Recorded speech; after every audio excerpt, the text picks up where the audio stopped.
Crazy little thing called love. That is Queen for you on Dubai Eye 103.8. You're tuned into the agenda, and I'm so excited about this topic because I'm very curious about it myself. Now, let me know, are you listening to this while you are scrolling on your phone, typing on WhatsApp? You better not be driving if the answer to that is yes. Well, it turns out that our screen time isn't just affecting our sleep or our mental state of mind. It's also taking a toll on our joints. And UAE doctors are reporting seeing more and more patients with something that's been termed WhatsAppitis.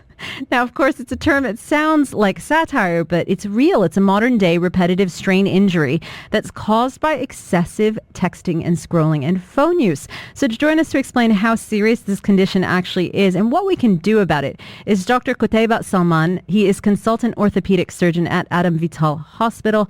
Dr. Kutaiba, thanks for coming into the studio. Thanks for having me here. Now, it's honestly, some people out there listening to this, they're going to roll their eyes, going to think, come on. WhatsAppitis. Yes. It sounds like something you would see in a tech satire, but this is something you're actually seeing more and more of in your practice? Yes, it's becoming more often. We see these sort of conditions or diseases, if you want to call it, and that is, of course, because of the use or the overuse, rather the overuse of the smart devices we're having nowadays.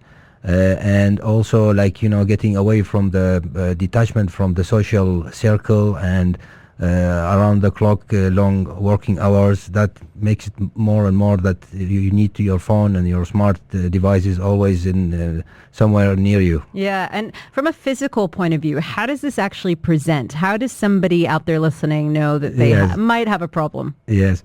So if you don't have, for instance, any sport injury or any other injuries, or you're not doing something special, then like at work, for example, some people need their hands to do things while working.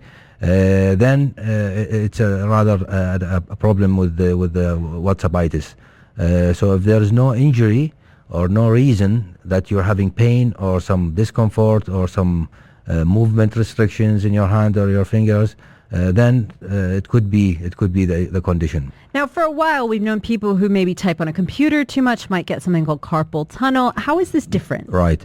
So the carpal tunnel is also a condition affects the hand and the wrist mainly, but that is a nerve issue. That's the nerve when it becomes narrowed. In this, the nerve goes through a tunnel in the wrist, reaching the tip of the fingers, so it supplies us with the sensation of the fingers, and that tunnel could be narrowed because it gets inflamed, so the space for the nerve will be very restricted, and that will give the symptoms. So that is a nerve issue, while the WhatsAppitis is a tendon issue mainly. And, you think if somebody's starting to struggle with their hands, they're starting to feel a bit sore in their tendons and their muscles in their hands, just kind of stop doing the activity, right? But for so many people, we're reliant actually on communicating with our phones. Maybe it's for work and you actually can't stop. Right. What's the advice there? What's the first step in terms of stepping back from using that activity? Yeah. So first of all, you have to be aware that where the problem is originating from. Sometimes it's just simple, you change the position of the way you're holding the phone can solve the problem, because of the angle you're making in your wrist. That can give, a strain on the tendons and can create this problem. So sometimes simple change in the way you're doing it can solve the problem. If it's in the beginning, if it's in the early stages. But of course, if it's not in the early stages, in advanced stages, then we'll have to try to another methods, as medication, for example, or we'll have to immobilize it for a period. But before that, we have to move away from what you're doing at that stage. Well, let's talk about it when it gets to the more severe end. Yeah. You've talked about the beginning stages. You can make some adjustments, for example, to how you're using your phone. You can take a little bit more of a break. But what about more severe cases that come to you? How far does that go in terms of required treatment? Severe cases, of course, we'll have to investigate it first. And there are some simple investigations can be done, determine how effect is these structures are Sometimes we give some injections, some simple injections, cortisone injections. I'm not a big fan of that because the hand is very busy area. There is nerves, there is arteries, there is tendons, there is muscles. The joints are too small, so it's a little bit dangerous to be done by anybody. It should be done by somebody who's really specialized and knows exactly what, where and what the anatomy is. But that could be an option. Otherwise, if it's not helping and it's coming back again, then we'll have to move to the surgical solutions. So you actually have patients that are doing surgery for this? I'm actually, after this interview, I have a surgery to do this. Yeah. So sometimes we do it. I do it like 2-3 times a week because again, people are overusing their mobile devices, and that is a real problem. Now, of course, we won't talk about any specific patients, but generally speaking, who's coming into you for these problems? Are you noticing any trends with demographics of the people that are having these issues? Are they younger people, older people, working professionals? What's the demographic? Yeah.